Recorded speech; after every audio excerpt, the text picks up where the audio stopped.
안녕하세요. 반갑습니다. 이번 시간에는 예수님을 중심한 복귀 섭리에 대해서 알아보기로 하겠습니다.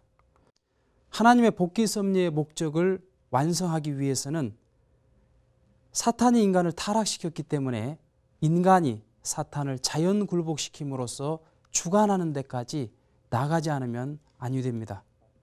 그런데 하나님께도 굴복하지 않았던 사탄이 이 땅에 오시는 메시아에게 굴복할 리가 없는 것입니다. 따라서 하나님께서는 복귀 섭리 역사를 담당해 나왔던 그 중심 인물들을 세워가지고 이러한 사탄을 굴복시키는 전형 노정을 걷게 하셨던 것입니다.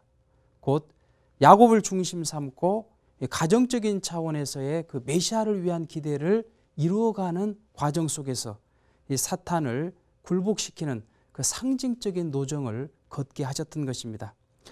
또 그것을 본보기 노정으로 해서 모세 때에는 민족적인 차원에서의 사탄을 굴복시키는 형상적인 노정을 걷게 하셨고, 예수님 때에는 세계적인 차원에서 사탄을 굴복시키는 실체적인 노정을 걸으셔야만 되었던 것입니다.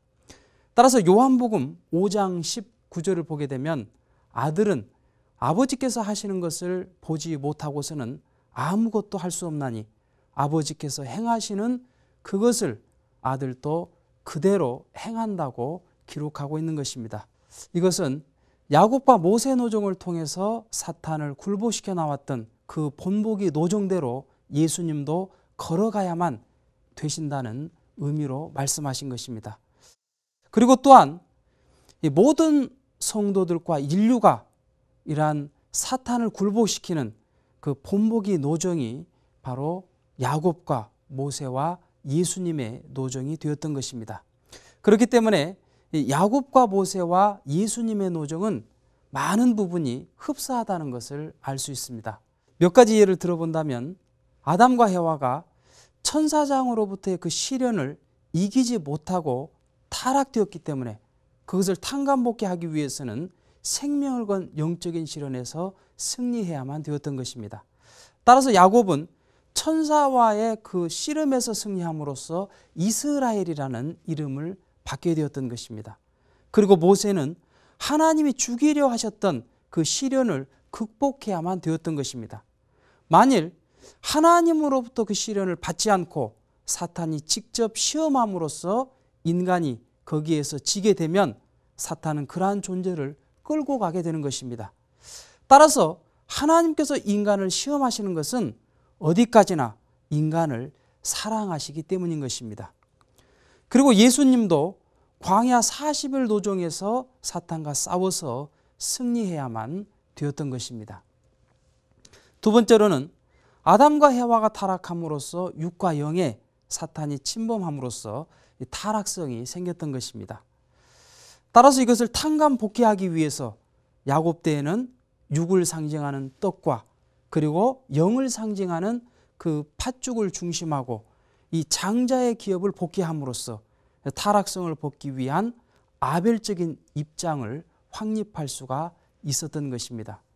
그리고 모세 때에도 하나님께서 매일같이 이 육과 영을 상징하는 만나와 메추리를 내려주심으로써 이스라엘 민족은 하나님 앞에 감사를 드리고 또 선민의식을 갖게 함으로써 모세와 더욱 하나됨으로써 타락성을 벗기 위한 그러한 탕감 조건을 세워나갈 수 있도록 인도해 주셨던 것입니다. 그리고 예수님 때에도 그 예수님의 살과 피를 먹고 마시지 않으면 생명이 없다고 말씀하셨던 것입니다. 곧 이 타락한 인간은 예수님과 영육 그 양면으로 완전히 일치를 이룸으로써 이 타락성을 벗게 될 때 본래의 그 생명을 얻을 수 있다는 말씀이신 것입니다.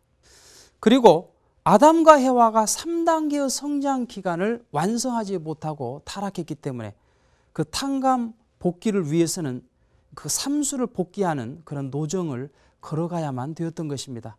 따라서 야곱 때에는 하란에서 가나안 땅으로 복귀하기 위해서 3일 사탄 분립의 노정이 있었던 것입니다.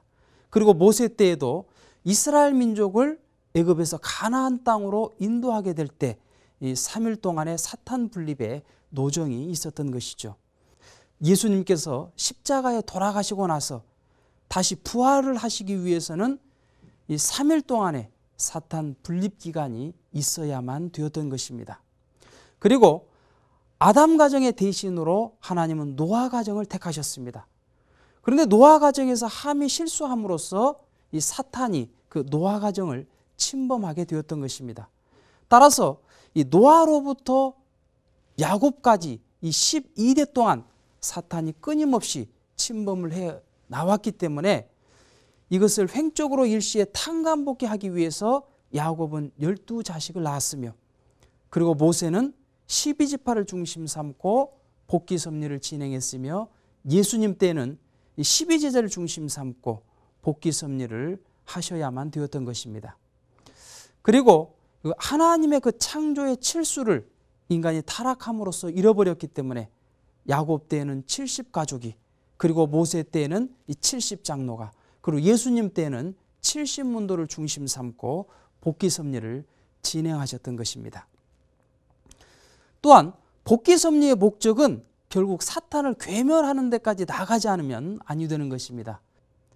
그렇기 때문에 야곱 때에는 우상을 상수리나무 밑에다가 묻었던 것이고, 그 모세 때에는 이 금송아지로 된 그 우상을 부숴가지고 그것을 가루로 만들어가지고 물에 타서 이스라엘 민족에게 마시게 하였던 것입니다.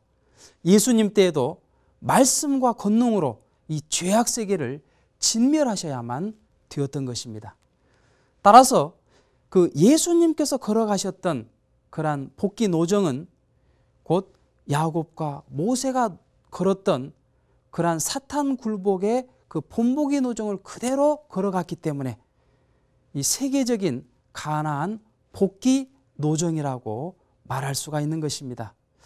이때 이 가나안은 어떤 지명을 의미하는 것이 아니라 하나님의 나라, 지상 천국을 의미하는 것입니다. 이렇게 제1차 세계적 가나안 복귀 노정에 있어서 그 믿음의 기대를 세울 수 있는 중심 인물은 세례 요한이었습니다. 세례 요한은 요한복음 1장 23절을 보면 메시아의 길을 곧게 하기 위해서 태어난 존재였습니다.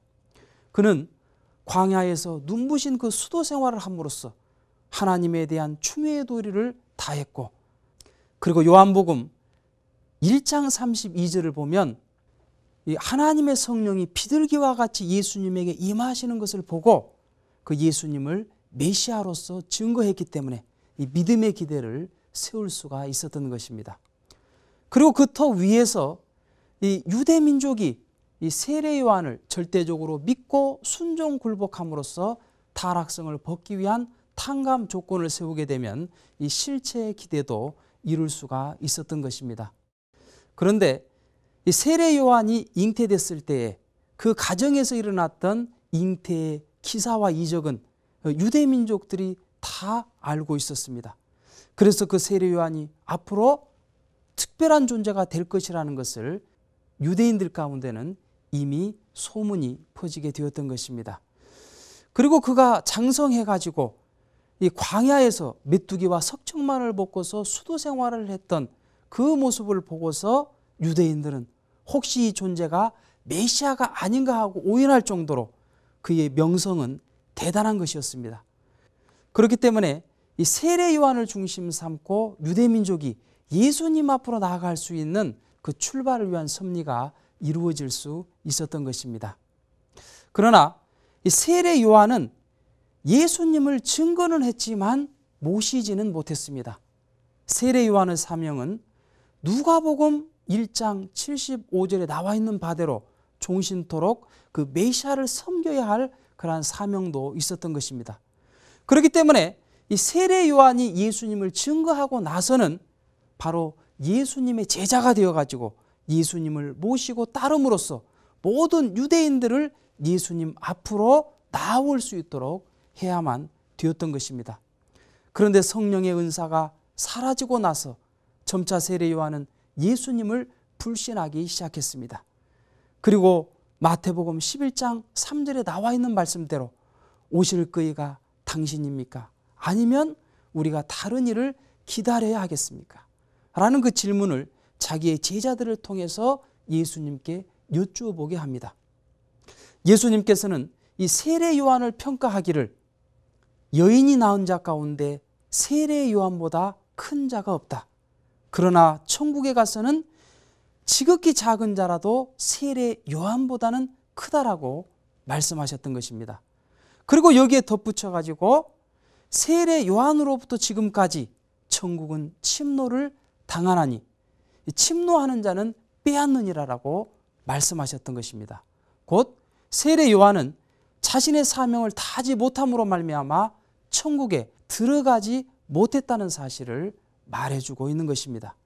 이렇게 세례 요한이 아벨의 위치를 떠남으로써 그 세례 요한을 믿고 있었던 많은 유대 민족들도 역시 예수님을 배반하는 입장에 섬으로써 이 실체의 기대는 이루어지지 않았고, 따라서 이 메시아를 위한 기대를 이루지 못함으로써 제1차 세계적 가나안 복귀 노정은 실패하고 말았던 것입니다. 이렇게 세례 요한은 영적인 은혜가 사라진 뒤 인간적인 입장에서 예수님을 대했기 때문에 결국 종신토록 주를 섬기라고 하신 하늘로부터 내려진 그의 사명을 다하지 못했던 것입니다. 따라서 신앙길은 영적인 체험도 중요하지만 온유 겸손한 입장에서 항상 선과 악을 분별하면서 그 신앙길을 걸어가는 것이 더 중요하다는 사실을 알 수 있는 것입니다. 그러면 다음 시간에는 세례 요한으로부터 불신을 받은 예수님이 어떻게 사탄으로부터 그 시련을 승리해 가시는지를 이어서 알아보기로 하겠습니다.